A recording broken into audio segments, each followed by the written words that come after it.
Hola, buenas tardes, ¿cómo están? Aquí estamos en el live que prometimos de Vida Abuelo y en compañía de AMI.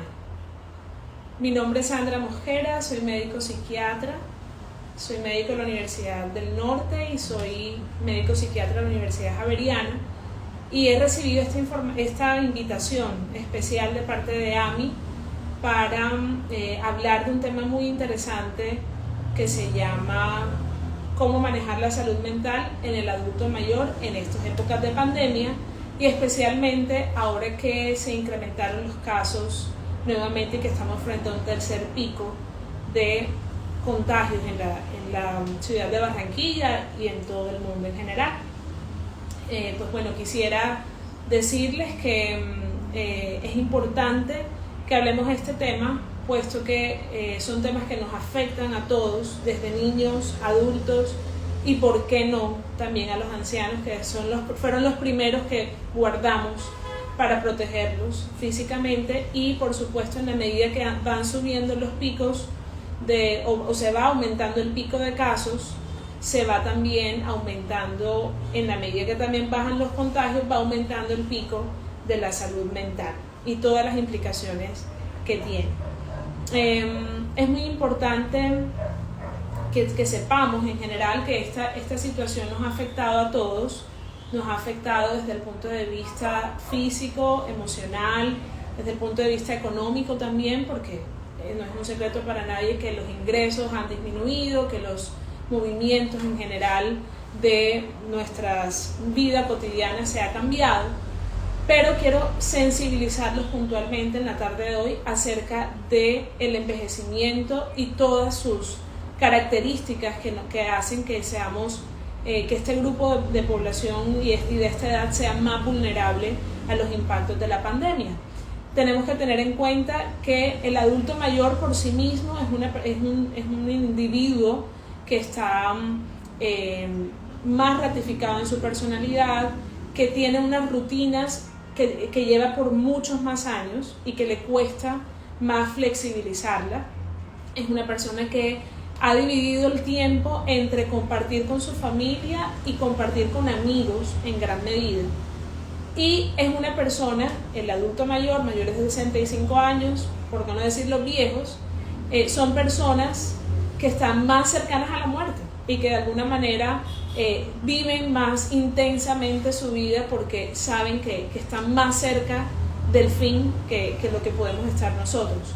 Entonces tenemos que entender que no es fácil para ellos tener que decirles: ahora tú estás encerrado, ahora tú no participas del juego de cartas, ahora tú no participas de la reunión de dominó que tenías usualmente todos los domingos con los amigos, ¿verdad?, del barrio, de la infancia, sino que ahora tienes que estar totalmente ensimismado a pararse, bañarse, comer, medio intentar manejar un teléfono inteligente, medio intentar manejar un Zoom, un Instagram, unas plataformas que no eran de la cotidianidad de ellos, y esperar que llegue la noche para dormirse y tener el pánico de que por la ventana incluso se puede meter el virus y algún día infectarme y matarme, ¿verdad? Ese es como el constructo que tenemos en la mente de los adultos mayores, y por supuesto esto genera mucha malestar, mucha sensación de vulnerabilidad. Eso aumenta los síntomas de ansiedad, eso aumenta el insomnio, eso aumenta la irritabilidad, eso aumenta la hostilidad, eso aumenta incluso la pérdida del apetito y, ¿por qué no, síntomas depresivos? Entonces, con frecuencia nos vemos que llamamos a nuestros abuelos o a nuestros papás y dicen aquí, en la misma, esperando que pase el día, quemando el ratico a ver si esto se acaba pronto. Y adicionalmente a eso nos dimos cuenta que en esta tercera ola, después de que teníamos la expectativa de un año nuevo, del 2021 libre de COVID o libre de tantas noticias negativas, sobre todo porque teníamos la esperanza de la vacuna, de repente estamos otra vez en toque de queda, en encierro, en incertidumbre, en recibir malas noticias. Entonces, esto un poco para explicarles que rápidamente tenemos un listado de motivos para sentirnos nosotros los adultos incómodos con la situación, cuanto más los viejos, que son más vulnerables y que tienen muchas menos herramientas para enfrentar esta situación. Al fin y al cabo, los jóvenes tienen a su esposo, tienen a sus hijos pequeños, tienen trabajo, tienen actividades que hacer, pero los viejos tienen muchos menos estrategias y muchos menos elementos de los cuales agarrarse. Entonces, con frecuencia en mi consulta como psiquiatra, tengo pacientes de mujeres de 70 años que van desesperadas porque estaban acostumbradas a que el esposo salía largos días, de repente, qué sé yo, a la finca a trabajar, y ahorita está todo el tiempo con el esposo y cada quien ratificado en su forma de ser, en sus gustos, en sus imposiciones, y ha aumentado el roce entre estas parejas adultas mayores que de alguna manera determinan que han pensado hasta en la separación, digamos, después de viejos. Entonces todas estas situaciones nos llevan a pensar, nosotros como jóvenes que estamos recibiendo más estímulos constantemente de las redes sociales, ¿qué tenemos que hacer? ¿Cómo podemos hacer que esa persona que normalmente tiene su propia vida, ahora está más involucrada en la nuestra, y cómo hacemos para que ese adulto mayor y ese abuelo de nosotros, papá o lo que sea, no afecte o no desequilibre el balance del sistema familiar? Que es una pregunta que constantemente nos hacemos y nos hacen a nosotros los especialistas.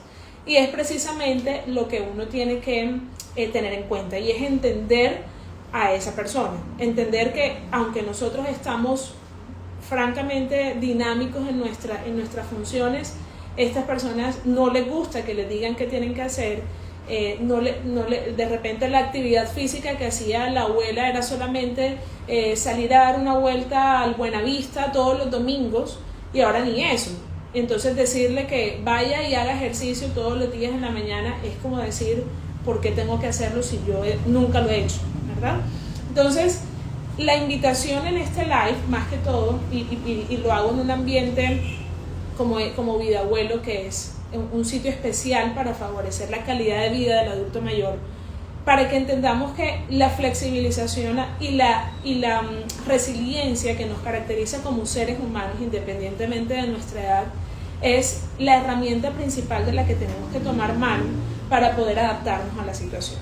Esta pandemia cuando comenzó, creo que nadie pensaba que iba a generar tantos estragos, nadie pensó que iba a perder familiares, nadie pensó que iba a generar tanta incertidumbre, que nos iba a mover tanto tiempo. Admito que pensábamos que era un brote más de una infección y que en cuestión de unos meses iba a estar controlado y todo iba a seguir normal, pero nos hemos dado cuenta que no, que definitivamente esto nos ha cambiado la vida y por consiguiente tiene que cambiar nuestra percepción de nuestros abuelos, de cómo involucrarlos a nuestra vida en general, y cómo nosotros debemos ser una herramienta para que la calidad de vida de ellos permanezca y no se deteriore.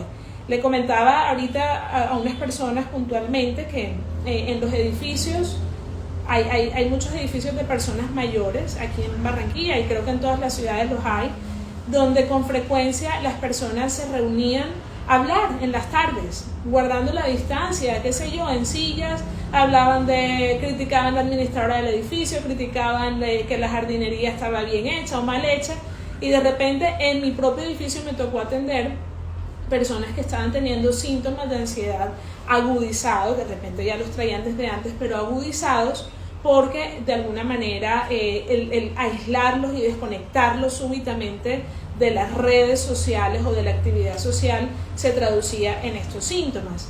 Y es aquí donde quiero mencionar también que por el miedo las enfermedades crónicas de nuestros adultos mayores se han agudizado, porque la gente dice, bueno, al fin y al cabo el médico que se encarga del control de la presión me va a formular el losartán y la hidroclorotiazida, pues yo me la sigo tomando y ya está.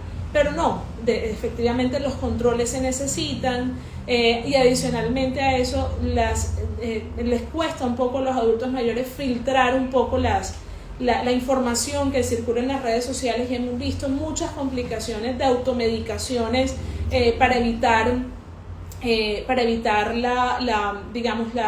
el impacto de un potencial virus, cuando realmente una de las cosas que tenemos que hacer es favorecer 3 cosas, que es el distanciamiento social, el lavado de manos y el uso adecuado del tapabocas. No son medidas complejas, no son medidas que en realidad nos deberían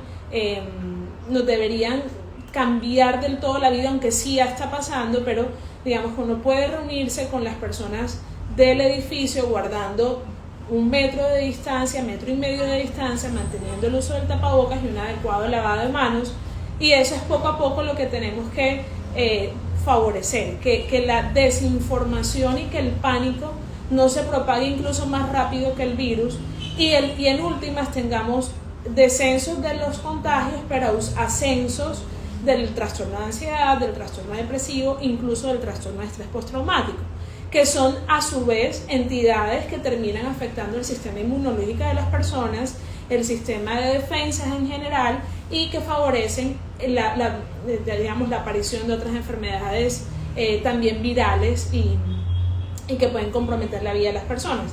Entonces les decía que hace unos meses la gente dejó de ir al médico, y también ha muerto gente de infarto que se podría prevenir.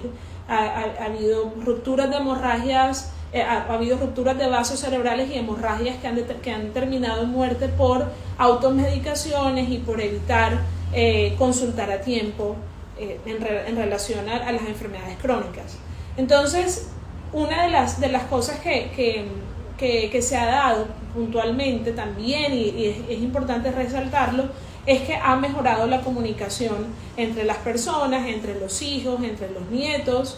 Se han dicho cosas que antes no se habían dicho, porque nos hemos visto más abocados o más al borde de darnos cuenta que somos sensiblemente mortales, que somos sensiblemente, que nuestro tiempo en la Tierra es sensiblemente limitado, y esa es una de las recomendaciones que incluyen la flexibilidad, darnos cuenta que podemos comenzar a hacer cosas que no hacíamos, como por ejemplo el ejercicio, que es un gran aliado para mantener la mente en calma.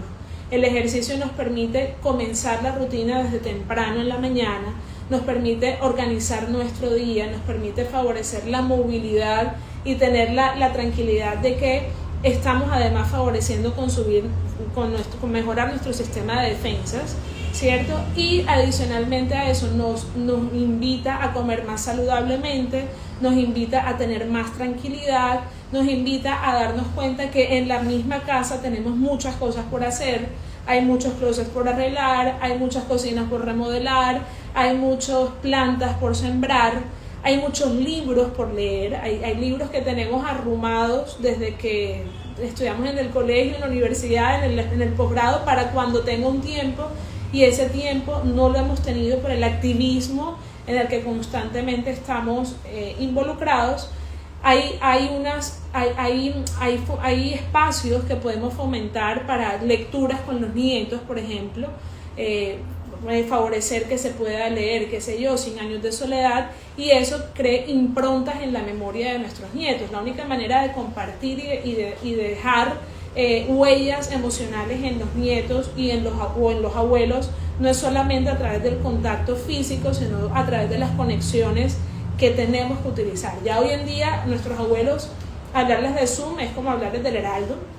Ya muchos saben cómo entrar. De hecho, muchos de nosotros ya nos reímos porque ellos difunden mensajes, ellos entran al Instagram, ellos ven lives, ellos hacen muchas cosas que antes nunca pensaron hacer, y que además favorecen la formación de nuevas neuronas, la formación de nuevas sinapsis, y eso también enriquece o previene los nuevos aprendizajes, previene la formación o el desarrollo de otras enfermedades neurodegenerativas. Entonces, con esto no quiero extenderme mucho, quiero solamente aprovechar para escuchar algunas preguntas y decirles que va a haber más de estas intervenciones para favorecer la salud mental, así que si quedan dudas tendremos más oportunidades, y creo que destacamos 3 preguntas puntuales. Sí. Sí, doctora Sandra, al inbox nos llega la siguiente pregunta y dice: doctora, ¿qué hacer cuando el adulto mayor en casa, sea abuelo o abuela, presenta una crisis de ansiedad con respecto a la pandemia? Presenta síntomas de terror y ansiedad de que se va a contagiar, que se va a morir. Exactamente. Entonces, primero que todo, hay que informarnos adecuadamente. Con abrir la ventana o salir al balcón del apartamento no nos vamos a contagiar si no hay ningún extraño sin tapabocas y nosotros sin tapabocas. La medida clave es utilizar el tapabocas, y le digo todos los días a los pacientes de mi consulta en la EPS Sanitas y en mi consulta en general, les digo: necesito que salga a caminar.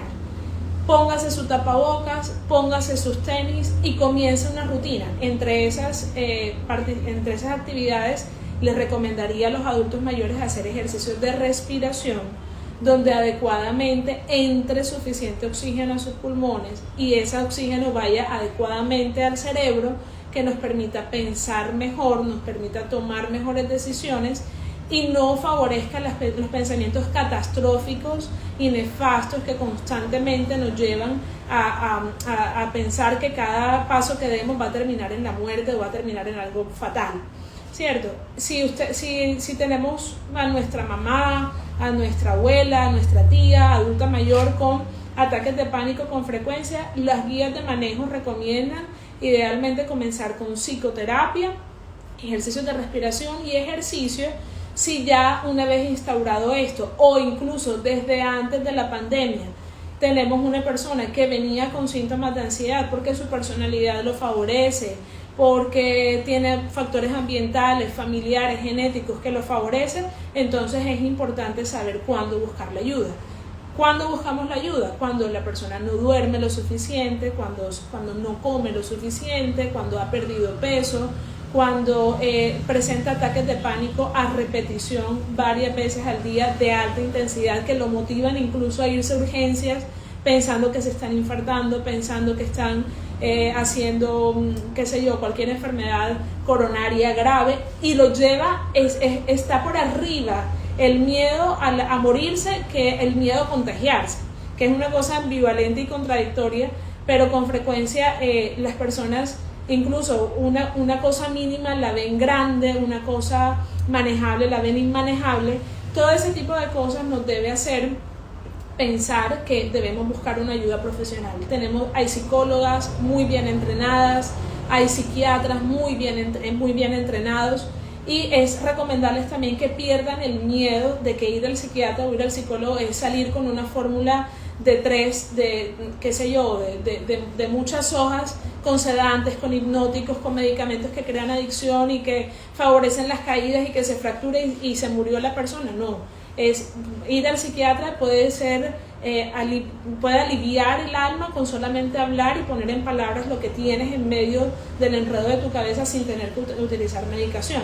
Hay medicamentos naturales, hay medicamentos antidepresivos. Bueno, esa será otra charla y de eso hablaremos en 15 días puntualmente, de la ansiedad, no solamente en viejos, sino en niños y en jóvenes y en adultos jóvenes también, pero que sepamos que nosotros podemos darle manejo a una situación que es completamente reversible. Las personas que tienen un ataque de ansiedad piensen que ese es el fin, que no hay nada más que hacer, que incluso pueden llegar a pensar en el suicidio, y quiero aprovechar este espacio para decirles que es una de las entidades que tiene total manejo y reversión.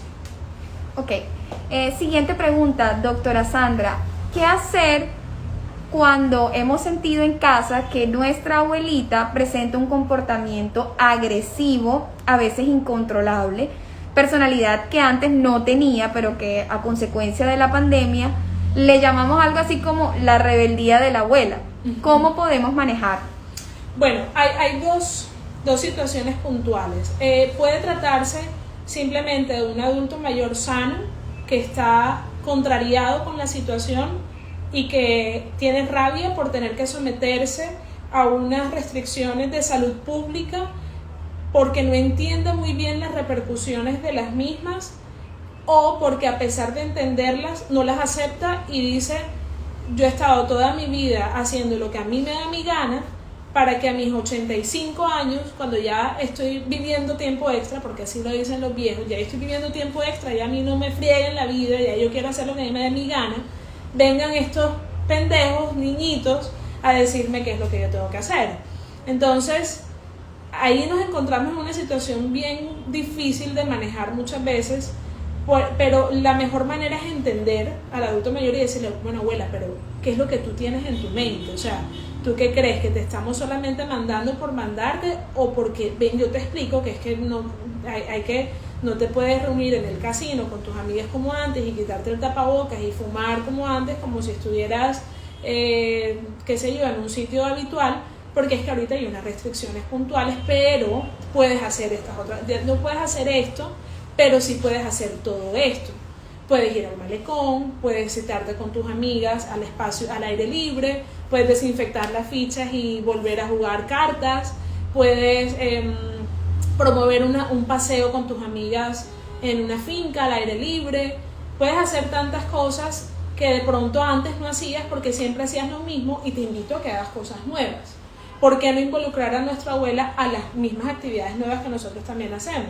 Ahora la gente hace picnic como que antes no hacíamos. Bueno, abuela, ¿qué tal si haces un picnic con tus abuelas, con tus amigas? Mira, ¿sabes qué? Eso me suena. Entonces, no tanto es la negación de hacer tantas cosas, sino ya no debes hacer tantas cosas, pero te ofrezco estas otras opciones. Te ofrezco estas otras maneras de divertirte. Yo no solamente los aparatos electrónicos, porque es que primero no lo saben manejar, no les gustan y tampoco les interesa, o sea, ellas no ven eso atractivo, entonces ofrecerles esa opción tampoco es viable. Mi recomendación puntual es, depende de cada abuela. Nadie conoce mejor a los padres o a los abuelos que los hijos y que los nietos. Entonces, a mi papá puntualmente decirle, papi, quédate un domingo tirado en la cama viendo Netflix, para él eso es un insulto, porque él nunca en su vida ha estado tirado en la cama viendo televisión. Para él es más agradable decirle que el domingo vamos a ir por grupos a un espacio abierto a la finca y que él vea a cada uno de sus nietos montarse en un caballo. Eso es mejor que cualquier película de estreno de cualquier plataforma. Entonces, ustedes que conocen a sus abuelos y que conocen a sus padres, en esa misma dirección ofrézcanle actividades de disfrute que puedan ser alternativas en este momento. Ok, doctora, y última pregunta, ¿nos podría dar 5 tips para manejar de una forma más, efectiva, tranquila, mesurada y alegre para los abuelos en esta instancia de confinamiento? Entonces, como les decía, primero el ejercicio, eso es clave, y les voy a decir por qué. Porque el ejercicio nos obliga a pensar en tiempo presente. El ejercicio nos obliga a concentrarnos en que los movimientos sean los adecuados para no lesionarnos. Nos obliga a estar atentos a cada parte de nuestro cuerpo, a no caernos, a todo eso, y en un momento determinado nos desconecta del pasado y nos desconecta del futuro, que es algo en lo que constantemente tenemos un conflicto mental. ¿Por qué pasó esto? ¿Por qué dice lo otro? ¿Por qué nos culpabilizamos por X o Y cosas? Y también nos angustiamos por cómo voy a controlar lo que es incontrolable, que es el futuro. Y esto es una de las cosas que hemos aprendido en la pandemia, y es que no tenemos control de nada, que nos toca vivir un día a la vez. Entonces, el ejercicio nos permite hacer eso, ¿verdad? Además nos activa físicamente, nos hace útiles, nos hace sentir dinámicos, aumenta las endorfinas, es tan efectivo como un antidepresivo, es tan ansiolítico como cualquier benzodiazepina, y además inicialmente las personas que no están acostumbradas pueden sentir dolor por la inflamación, pero es un dolor que luego se traduce en bienestar. Entonces, comenzar el día con ejercicio, evitar automedicarse. No todos los medicamentos son para todo el mundo. Hoy me pasó algo muy interesante en la consulta, y es que llegó una paciente referenciada por otra persona diciendo que esa persona se le había quitado el insomnio y que ella quería que también se le quitara. Entonces al final me dice, me mandó lo mismo que le mandó a Pepito. Yo le dije, no, mira, la condición de Pepito se manejó de tal manera y le fue bien. Contigo vamos a ver cómo nos va. Lo más probable es que te vaya bien, pero no es lo mismo que implementamos con Pepito. Y eso es importante y aplica para todo. Los antibióticos no son todos los antibióticos para todas las bacterias ni para todas las personas. Los ansiolíticos no son para todos. Lo que la melatonina a uno le va bien, a otro le da mareo. Lo que el Neurexan a uno lo duerme todo un día, a otro no le hace cosquillas. Entonces no se automediquen porque tienen una sensación falsa de desesperanza. Ya yo he tomado melatonina, pasiflora, no sé qué, y nada me sirve, estoy terriblemente, o sea, ya después de esto viene la muerte y están falsamente tirando escopetazos al aire en vez de dirigirse por un profesional que vaya a la fija. Lo otro es, coman saludablemente, van 3, ¿verdad? Coman saludablemente, coman verduras, coman frutas, no se pongan en modo cuarentena, modo como lo que se me antoje, modo abro la nevera 200 veces al día y lo que se me vaya antojando, porque como esa es mi única fuente de placer, lo que entre por la boca, no. Tenemos que establecer fuentes de placer que sean más saludables y que sean duraderas en el tiempo, porque aprovecho y les digo, esto va para largo. Así que vamos a amarrarnos bien los pantalones, a concientizarnos de que todos tenemos que establecer nuevas maneras de vivir, porque esto se demora un poquito más. Ya tenemos la vacuna, ya tenemos esperanza, contrario a lo que sentimos en estos días, que hay como desesperanza, como frustración, como tedio, como aburrimiento. Sí hay esperanza, sí hay manera de salir de esto. Hay que hacer solo esas 3 cosas: tapabocas, distancia social y lavado de manos. Las vitaminas que quieran tomar está bien, pero la mejor vitamina es su alimento saludable, su ejercicio, y no intoxicar la mente con cosas que nos nublan el pensamiento. Por ejemplo, tenemos que ir disminuyendo el informe diario de muertos, el informe diario de contagiados. Al fin y al cabo son cosas que nosotros no podemos cambiar, salvo con el autocuidado. Y adicionalmente a eso, es importante disminuir la cantidad de noticias que vemos todos los días. Ver noticias en la mañana, el mediodía y en la noche es repetir varias veces lo mismo y torturar varias veces nuestra mente sin generar mayores cambios. Con que veamos noticiero un día a la semana es suficiente. Que escojan si quieren el miércoles o el lunes. El resto de la semana va a ser más o menos la misma repetición, solamente que con diferentes personajes. Entonces, les recomiendo que no se vuelvan adictos a las malas noticias. Llega un momento en que casi que nos hacen falta. Ay, ¿y por qué no están diciendo nada malo? ¿O será que ya el mundo se acabó y no me di cuenta? Entonces vamos a nutrir nuestra mente de cosas positivas para que nuestro comportamiento y nuestro relacionamiento con los demás también se mantenga más saludable. Y bueno, respondiendo un poco, creo que hay muchas preguntas. En la modalidad que utilizamos hoy no las alcanzo a ver, les pido excusas si no las alcancé a responder. En 15 días nos volvemos a encontrar. Sensibilicémonos con nuestros adultos mayores, con nuestros abuelos, pongámonos en el lugar de ellos, así podemos entenderlos más y dar recomendaciones más cercanas a sus necesidades. Gracias por venir a todos, hasta pronto. Chao.